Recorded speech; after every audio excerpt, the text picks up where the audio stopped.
அனைவருக்கும் வணக்கம். நான் உங்கள் கலைச்செல்வன். இன்றைக்கி நம்ம எதை பற்றி பார்க்க போகிறோம் அப்படின்னா 20/80 அப்படிங்கிற ஒரு ஃபார்முலா பற்றி பார்க்க போகிறோம். அது என்ன 20/80 அப்படின்னு பார்த்தோம்னா, வாழ்க்கையில் நமக்கு வர பிரச்சனை எப்பவுமே ஒரு 20% தான். அப்போ பாக்கி 80% என்னன்னு பார்த்தா, அதை நம்ம எப்படி ஹேண்டில் பண்ணுறோம், அதை எப்படி பார்க்குறோம், அதை எப்படி சால்வ் பண்ணுறோம், அதுதான் பாக்கி 80%.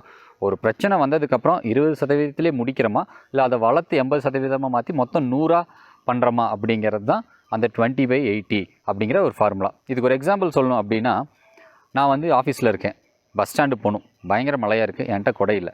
இப்போ என் முன்னாடி இருக்க ஆப்ஷன்ஸ் எல்லாம் என்ன அப்படின்னு பார்த்தீங்கன்னா, ஆப்ஷன் 1 நான் வந்து நனைஞ்சிக்கிட்டே பஸ் ஸ்டாண்ட் போகணும்.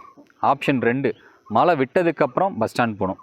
ஆப்ஷன் 3 என் கொல்லிக்கு யார்ட்டையாவது கொடையை வாங்கிட்டு பஸ் ஸ்டாண்ட் போகணும். இப்போ இந்த 3 ஆப்ஷன் தான் எங்கள் முன்னாடி இருக்குது. இப்போ இதில் நான் எதை சூஸ் பண்ணுறேன், இதை நான் எப்படி ஹேண்டில் பண்ணுறேன் அப்படிங்கிறது.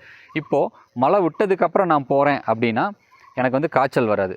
இதுவே கொல்லிகிட்ட கொடை வாங்கிட்டு போகிறேன் அப்படின்னா அப்பவும் காய்ச்சல் வராது. ஆனால் நனைஞ்சிக்கிட்டு போகிறேன் அப்படின்னாக்கா எனக்கு காய்ச்சல் வரும். இப்போ எனக்கு காய்ச்சல் வந்ததுக்கு காரணம் அந்த மழை கிடையாது, அந்த மழையை நான் எப்படி ஹேண்டில் பண்ணேன் அப்படிங்கிற ஒரு விதம் தான். ஸோ அந்த மழை அப்படிங்கிறது ஒரு 20% தான்.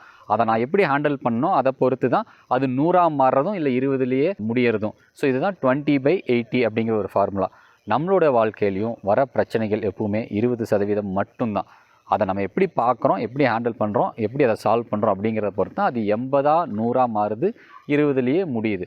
நீங்கள் எப்படி உங்கள் ப்ராப்ளத்தை பார்க்குறீங்க, 20ல் முடிக்கிறீங்களா இல்லை 100 வரைக்கும் வளர்க்குறீங்களா அப்படிங்கிறது உங்களோட கையில் தான் இருக்குது. மீண்டும் நம்ம அடுத்த வீடியோவில் சந்திப்போம். நன்றி, வணக்கம்.